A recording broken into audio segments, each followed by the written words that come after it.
चलो, क्या पढ़ा था हमने? Business studies chapter number 3 business environment. Business environment में हम अब क्या पढ़ रहे हैं? Element of business environment. Economic environment हम पढ़ चुके थे, अब हमको जो पढ़ना है वो पढ़ना है सोशल एनवायरनमेंट।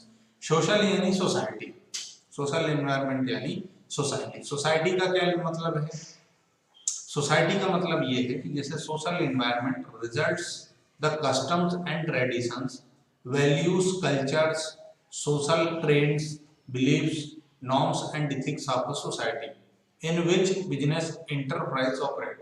यानी कि वो सराउंडिंग एरिया जहां पर बिजनेस ऑपरेट कर रहा है, उस सराउंडिंग एरिया में क्या इथिक्स है, क्या ट्रेडिशंस है, किस तरह की पॉपुलेशन है, उसके बेसिस में उस बिजनेसमैन को अपने सिचुएशन बेस्ड डीलिंग करना चाहिए। जो भी उसके प्रोडक्ट या सर्विसेज है उसको उस तरीके से प्रोवाइड करना चाहिए।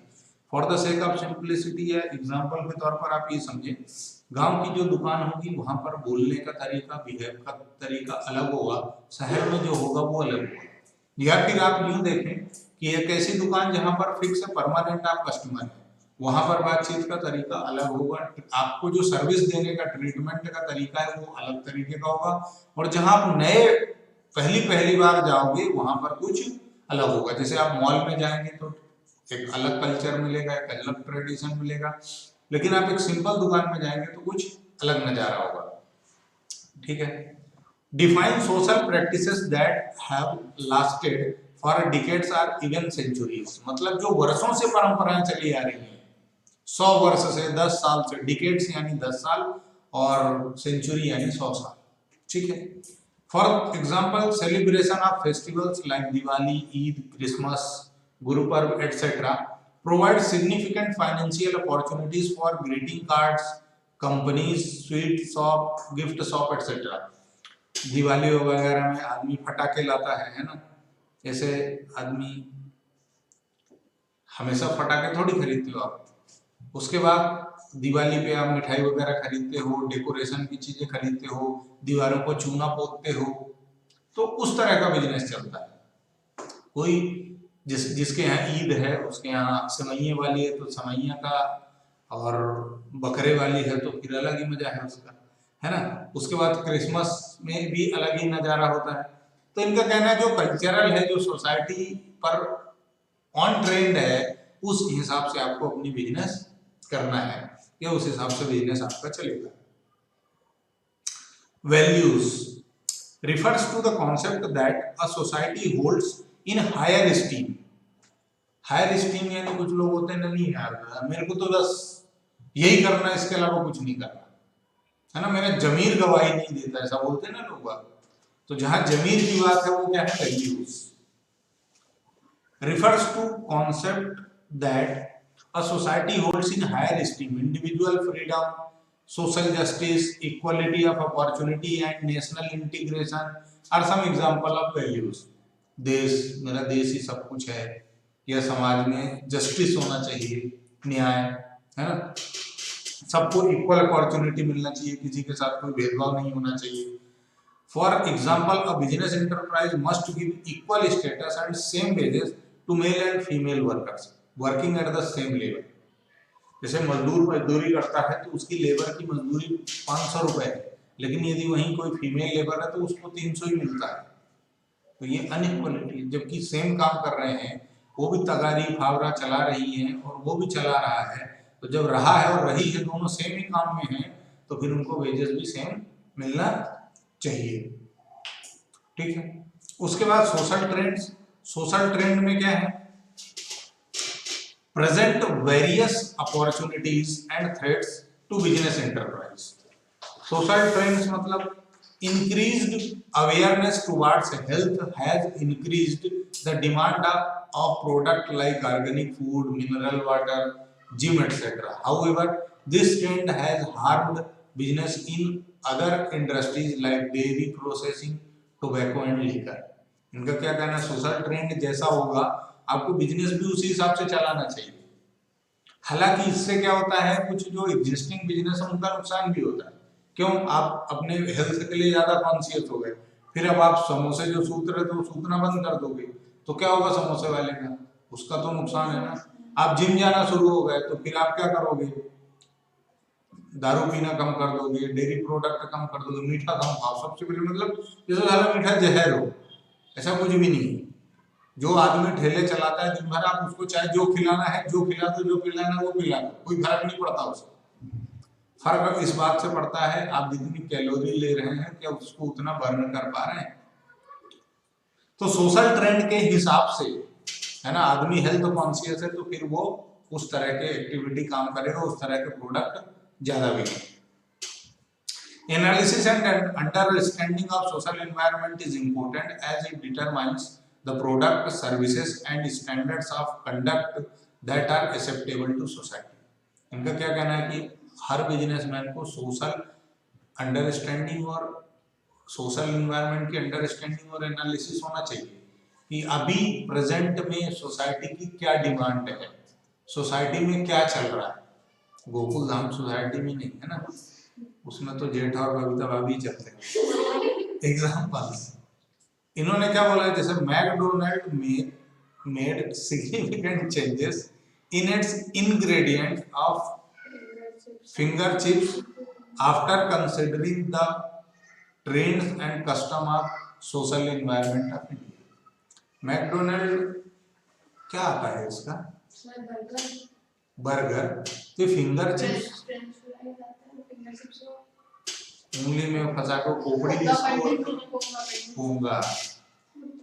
पोंगड़ी बोलते थे ना उसको, जो उंगली में फंसा के और फिर खाते, पोंगा पंडित है ना। तो उस हिसाब से उन्होंने क्या किए हैं चेंजेस।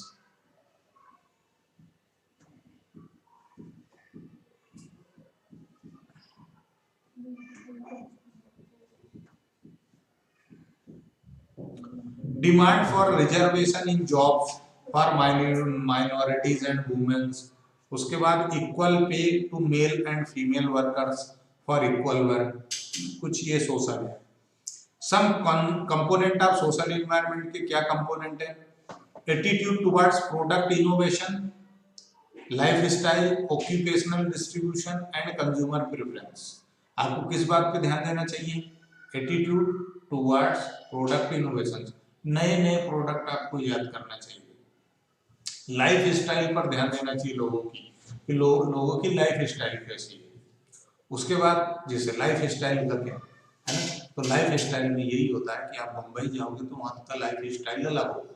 वहाँ पर लगभग लोग बाग रात भर ही जग जाते हैं, है ना।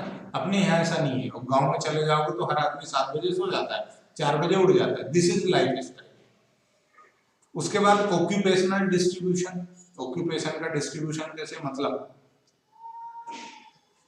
जॉब सीकर से कितने हैं, जॉब प्रोवाइडर कितने हैं, है ना, सेल्फ एम्प्लॉयड कितने हैं, नौकरी पेशा कितने हैं, कितना एग्रीकल्चर में है, कितना सर्विसेज में है, कितने लोग ट्रांसपोर्टेशन में हैं, कितने लोग आईटी में हैं यानी कि इंफॉर्मेशन टेक्नोलॉजी में हैं, इस तरीके से कितने लोग फाउंड,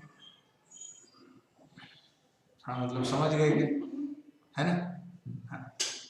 तो उसके बाद सबसे बड़ी चीज है क्या, कंज्यूमर प्रेफरेंस। कंज्यूमर क्या चीज प्रेफर करता है ना। Concern with quality of life, standard living लोगों का कैसा है, लोग किस तरह की क्वालिटी पसंद करते हैं अपनी लाइफ की। Life expectancy, birth and death rates, जिंदगी का क्या उम्मीद है। Expectation from the work force, जो वर्कर है वो वर्क फोर्स से क्या एक्सपेक्ट करता है, मतलब जो एम्प्लॉयर है। Shift in the presence of women in the work force, women की क्या वर्किंग शिफ्ट होना चाहिए, मॉर्निंग, इवनिंग, नाइट, है ना, जो भी है। Educational system and literacy rate कैसा है, कंजम्पशन हैबिट कैसी है लोगों की, और कंपोजिशन ऑफ फैमिली कैसी है। कंपोजिशन ऑफ फैमिली मतलब समझते हो क्या, कंपोजिशन ऑफ फैमिली का, बूढ़े बुजुर्ग कितने हैं, जवान कितने, बच्चे कितने, लाइक दिस, ठीक है।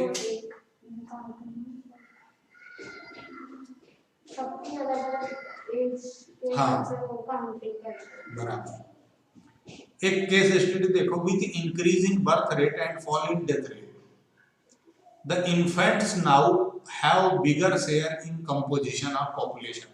Do you know about infants? Infants किसको बोलते हैं? हाँ, infants किसको बोलते हैं? न्यू बोर्न बेबी को इन्फेंट बोलते हैं, है ना। इनको क्या कहना है कि बर्थ रेट, मतलब गजब का प्रेजेंट का माइंड लगाया तुमने, मालूम था या वहां से अंदाजा लगा? क्योंकि यहाँ पर शुरुआत कहाँ से हुई है? With increase in birth rate, जन्म दर बढ़ने और मृत्यु दर घटने की वजह से जो बच्चे हैं वो घरों में कंपोजिशन जो बच्चों का है वो बढ़ गया। एक दिन शायद अपन बात कर रहे थे तो मैंने बोला था दुनिया में सबसे यंग इंडिया है, सबसे ज्यादा यंग जनरेशन भारत। वैसे भी अपन 8-10 देश मिला लो तो हम पहले ही काफी हो जाते हैं, है ना। ऑस्ट्रेलिया अमेरिका की जितनी जनसंख्या उतनी अपने यूपी में इकलौता झंडे गाड़। तो अब थर्ड जो है, पहला था इकोनॉमिक, दूसरा था सोशल और तीसरा है technological environment. Technological environment includes forces relating to scientific improvements and innovations which provide new ways of producing goods and services and new methods and techniques of operating a business। एक business को नए तरीके से कैसे operate करना है ये कौन बताता है? टेक्नोलॉजी वाला। जैसे पढ़ने का, जब से लॉकडाउन लगा अपन घर पे पढ़ रहे हैं, है ना। झूम बराबर झूम शराबी, पहले अपन ने गाना सुना था, झूम बराबर झूम क्लास भी शुरू हो गई है ना। यूट्यूब के माध्यम से और फलाना ढिमकाना जितनी भी टेक्नोलॉजी है। अच्छा, पहले आदमी बात करता था तो सिर्फ आवाज से काम चलता था, आजकल आवाज सुन के मजा नहीं आता है, आदमी को चेहरा भी देखना है ना। पहले आदमी बस पूछ लेता था खाना खाया कि नहीं खाया, आजकल देख लेता कि क्या खा रहे हो, है ना। तो टेक्नोलॉजी। उसके बाद continuous innovation in different scientific and engineering fields such as lasers, robotics, biotechnology, food preservatives, etc. have provided numerous opportunities and threats for many different enterprises।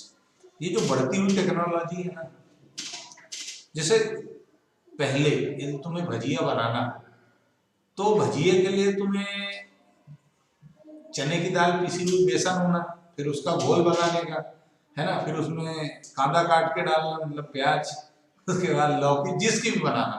लेकिन आजकल इंस्टेंट भजिया मिक्स आता है ना,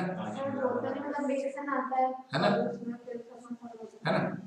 पहले आदमी को यदि थोली खाना हो दलिया तो वो अलग ही सिस्टम था, लेकिन आज के डेट में इंस्टेंट आती है ना। ये चीज। उसके बाद ये तो थोड़े छोटे हो गए, फूड प्रिजर्वेटिव्स। पहले चीजें रोज के रोज खराब हो जाती हैं, फिर धीरे धीरे फ्रिज आया, फिर फ्रिज में भी कूलिंग के भी अलग अलग सिस्टम आ गए, है ना, मतलब ये चीज है। अच्छा, इसकी वजह से क्या है कि कुछ लोगों का तो सही है और कुछ लोगों के लिए मुसीबतें भी बढ़ना शुरू हुई। कैसे? हाँ, उनके पास इतनी एडवांस टेक्नोलॉजी नहीं होगी। चाय की भी दुकान में जाओ तो देखो, टपरी पे चले जाओ तो 5 या 7 रुपए का एक चाय कट मिलता है, लेकिन वही तुम चाय सुट्टा बार पे चले जाओ तो आगे जीरो लग जाता है, पीछे जीरो लग जाता है ना, 70, 100, 150, है ना, ऐसा होता है। तो फैसिलिटीज तो कुछ लोगों के लिए समस्या भी और कुछ लोगों के लिए ऐसा कहा भी जाता है, science is a good servant but bad master. विज्ञान बहुत अच्छा नौकर है, लेकिन यदि आप उसके आदी हो गए, आपने उसको अपना सब कुछ बना लिया, है ना। जैसे पहले कहते थे मेरा पति मेरा देवता है, तो आपने बोला मेरा टेक्नोलॉजी मेरा देवता है, तो फिर क्या होगी? समस्याएं बढ़ना शुरू हो जाती हैं।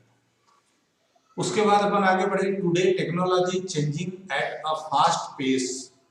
पहले 2G 3G, अच्छा 4G के बाद 5G तो इतनी फास्ट आया है कि कुछ समझ में ही नहीं आया। नेटवर्क आएगा, बट मोबाइल तो आज से शुरू हो गए। Technology and environmental is significantly affecting the business. A number of companies have failed due to delay in adopting new technology changes. एक तो एग्जांपल है नोकिया का, है ना, जिन्होंने टेक्नोलॉजी अडॉप्ट करने में देरी की तो निपट गए। उसके बाद एक और कंपनी है जिन्होंने टेक्नोलॉजी अडॉप्ट करने में डिले किया और वो निपट गए। मेरे को भी उसका नाम याद नहीं आ रहा है, करेंगे अपन चर्चा, नाम याद आएगा तो ठीक। Colour TV with remote in place of black and white TV. अच्छा, तुम लोगों ने ब्लैक एंड व्हाइट टीवी को मजा लिया है। Electrostatic copiers in place of manual photostat machines. मतलब पहले अपन फोटो खिंचवाते थे तो 3 दिन में मिलता था, आजकल इंस्टेंट प्रिंट आउट निकल जाता है, electrostat copy. Computers with multiple words processors in place of single language word processor. खाली पहले कंप्यूटर एक ही भाषा समझता था, संस्कृत, अब सब कुछ समझता है। Online booking of rail and air tickets instead of going to reservation office. अच्छा, रिचार्ज का जो सिस्टम है धीरे धीरे खत्म ही हो गया, आदमी घर से ही कर लेता है, फोन पे, पेटीएम, अम्मा जान, फ्लिपकार्ट, ऐसे पता नहीं कितने ऐप है ना। ऑनलाइन शॉपिंग, अरे आजकल तुम्हें कहीं जाने, कोई दुकान जा, किराने का भी सामान खरीदना तो कहीं जाने की जरूरत नहीं है ना। जियो मार्ट में आप ऑर्डर कर दो और काम हो जाएगा, बराबर। ये अपना खत्म होता है यहाँ से। पॉलिटिकल के लिए हम मिलेंगे अगले हिस्से में, तब तक के लिए आपको बहुत बहुत धन्यवाद। Thank you very much.